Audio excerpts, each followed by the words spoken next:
Ngayong araw, tatlong katanungan ang ating bibigyan ng kasagutan. Tatlong showbiz update ang ating tutultukan. At eto na nga ang ating showbiz update host, Jobo Flores. Okay na. Eto na ang latest, kaya tumutok ka na, dali. Eto na nga.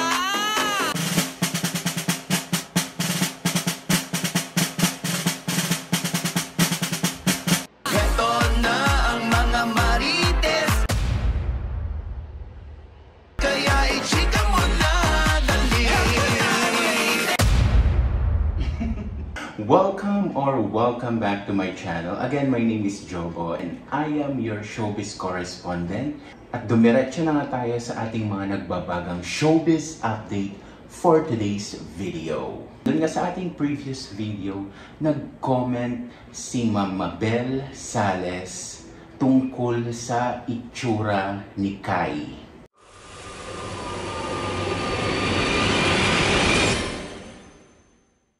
Bago ako mag-comment guys, ipapakita ko sa inyo ang itsura ni Auntie Mabel Sales.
Ayan. Napasaya naman ako ni Miss Mabel Sales, diba? Pero dapat pag ganyan yung itsura mo, hindi ka na nanlalait. Hello, Mama Mabel Sales. Magpakabait ka na. Hindi bagay sa'yo ang manlait. Pag-usapan naman natin ngayon ang naganap na eviction dito nga sa PBB na sobra-sobra talaga akong nalungkot guys. Natanggal ang Shukla or ang duo ni na Shuvi at ni Clarice. Isa yan sa pinaka-deserving na makapasok sa PBB Big 4 or makarating sa Big Night. And big winner material talaga yung duo nila. Pero unfortunately, itong PBB, pag-usapan natin no, sa mga recent seasons nila, hindi na siya popularity contest, hindi na siya yung mahal ng masa, mahal ng marami, kundi nagiging labanan na siya ngayon ng pera ng mga supporters nila or ng family nila. Kumbaga hindi na siya matira matibay, matira mayaman na siya. Kung titignan nyo ngayon yung mga nasa loob ng bahay, nanggaling talaga sila sa mga mayayamang pamilya.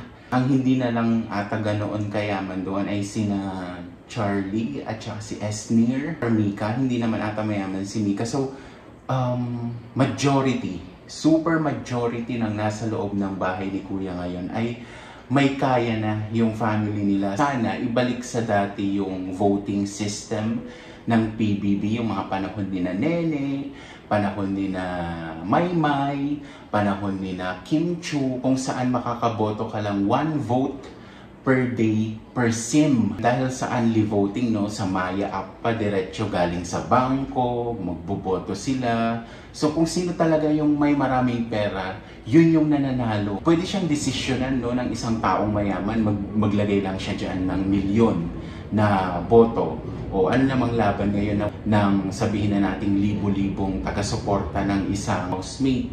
Hindi na siya labanan ngayon ng kung sino yung gusto ng maraming tao, kundi labanan na siya ng kung sino ang may perang pamilya.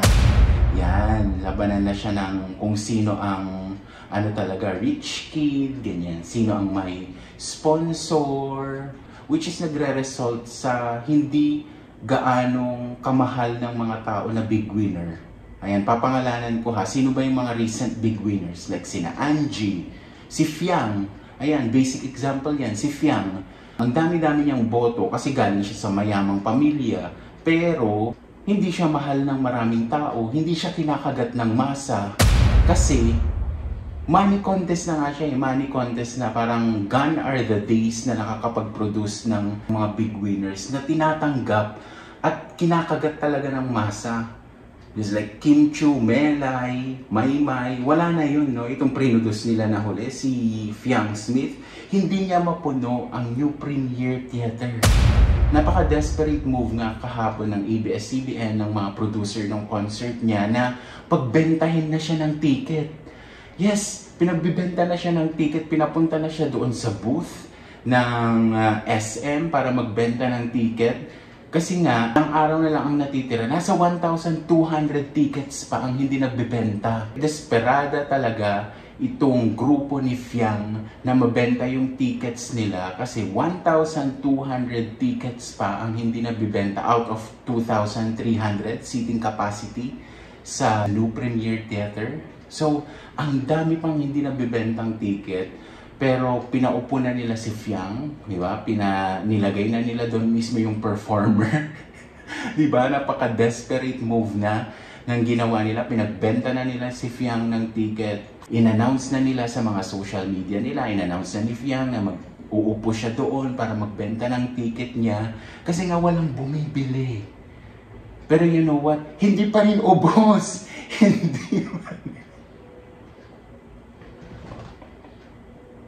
Hindi pa rin ubos yung ticket kahit na very desperate na talaga yung move nila na paupuin na sa bentahan ng ticket si Fiang. And I think ang na-sold out pa lang nila is VIP, orchestra. SVIP pala yung nabenta, na sold out na nila. Marami pang VIP, marami pa sa balcony talaga. Marami pa sa balcony. Basta marami pang tickets ang hindi nabenta.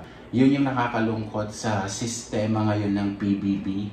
Nagpro-produce sila ng big winner na hindi talaga mahal. Hindi talaga mahal at hindi kinakagat ng maraming Pilipino. Kung sino ang may pera, kung sino ang mayaman, siya ang mananalo. Yan yung nangyayari ngayon sa PBB and hopefully maayos ito ng ABS-CBN and ng GMA ay makapag-produce ulit sila ng big winner worthy of the title. Kadugtong ng kwento ng paglabas ng Shukla, marami ang nagalit kay River at saka kay AZ dahil yung duo nila nagbigay ng 3 nomination points sa Shukla. Mas marami pang nagalit sa kanila dahil sa lumabas na video ng girlfriend ni River at ng family ni River na nanonood ng eviction night.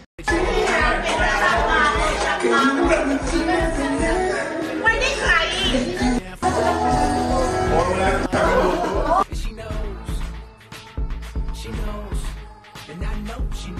As of today, tinanggal na yung video pero syempre na-save na siya ng maraming tao, di ba? Ang tanong ni ate, bakit sila nag-iiyakan? Hindi ko alam kung tanga siya or nagtatanga-tangahan.